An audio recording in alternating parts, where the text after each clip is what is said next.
Au sud de Paris, la ville de Massy accueille l'un des nœuds ferroviaires les plus importants d'Île-de-France. Ultra complexe, voilà. Concrètement, vous avez deux ponts, pont de Chartres et pont de Guérardon qui sont côte à côte. Vous avez la ligne grande vitesse Atlantique qui passe juste en dessous, de TGV qui passe aussi à côté. Et puis à proximité, vous avez l'avenue des Martyrs de Soweto qui est aussi une grande avenue structurante de Massy. Au sommet de cet ensemble, deux vénérables ponts ferroviaires métalliques. Après un siècle de bons et loyaux services, il est urgent de les remplacer. Ils étaient tous les deux en mauvais état, beaucoup de corrosion, problème de structure. On doit accueillir des nouveaux trains à double niveau, donc il était urgent de pouvoir les changer. Nom de code de l'opération, Chagall. Un chantier titanesque qui va mobiliser plus de 500 opérateurs et neutraliser le trafic routier et ferroviaire sur toute la zone durant 5 semaines. Une opération contre la montre menée de front par la SNCF et la RATP et où le moindre retard est interdit.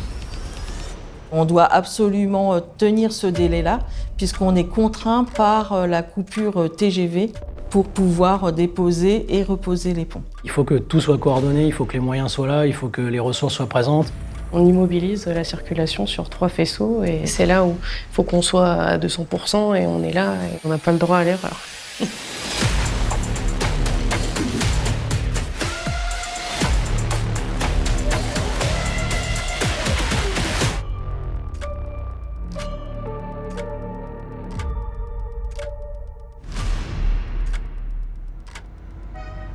Nous sommes le 15 juillet. C'est le coup d'envoi du chantier. Les équipes vont devoir faire place nette autour des ponts en un temps record. Avant de déposer le pont, on vient déposer les équipements ferroviaires, donc la signalisation, la caténaire et la voie. À partir de ce moment-là, nous on sait que voilà, le chronomètre est lancé. On a 26 heures pour pouvoir déposer les 500 mètres de voie.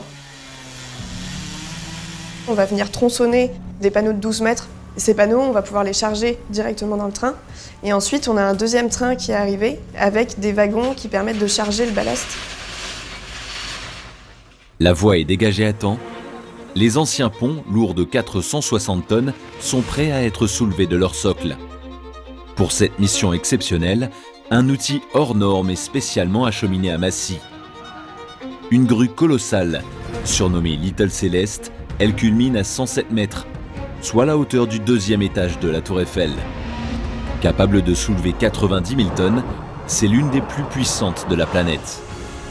Puis on a 4 de ce type-là dans le monde. C'est quand même une grue qui nécessite d'autres grues pour être montée. Même quand on l'a découvert en phase de préparation et on a vu son montage petit à petit, c'est vrai que les dimensions paraissent incroyables.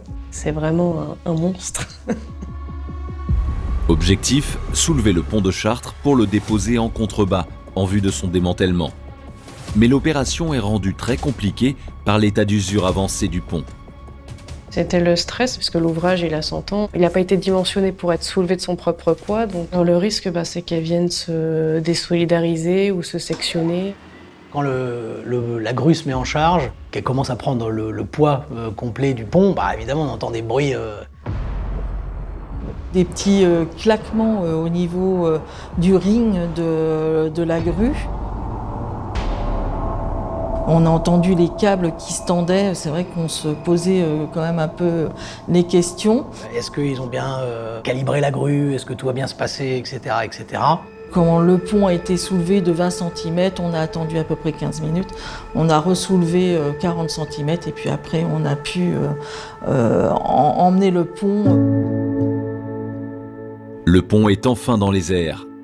C'est une scène surréaliste à laquelle assistent toutes les équipes et une foule de plusieurs dizaines de spectateurs.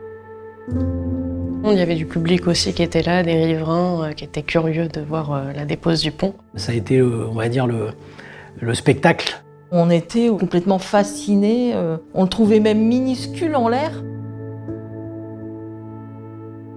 Il le déplace de manière assez rapide et fluide et il disparaît en, c'est même pas l'histoire d'une heure.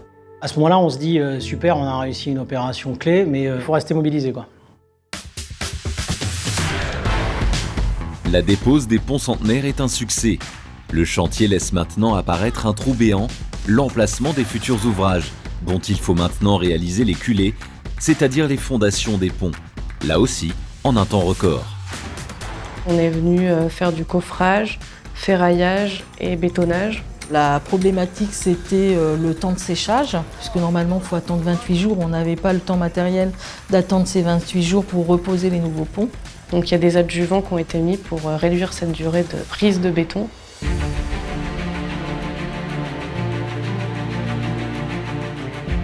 Le 7 août, tout est fin prêt pour le moment fatidique, la pose du nouveau pont de Chartres. L'opération n'est pas sans risque. Le nouvel ouvrage est considérablement plus imposant que son prédécesseur. Le nouveau pont de Chartres est classé dans les ouvrages exceptionnels. Ce pont-là, en tant que tel, il est unique. Voilà, il a été réalisé avec la dimension qui allait bien, 87 mètres de long et un peu plus de 1370 tonnes. Donc c'est un ouvrage évidemment qui est hyper imposant. Donc on est serein, mais un peu moins quand même que lors de la dépose, parce qu'on se dit que là, il y a encore plus de charges à récupérer. L'opération aura lieu de nuit et un autre élément, incontrôlable, menace de tout faire basculer. Les rafales de vent. C'est vrai qu'avec la chaleur, le petit vent était très agréable pour nous le soir, mais pour la portée de la grue, il ne faut pas qu'on ait un vent supérieur à 50 km/h.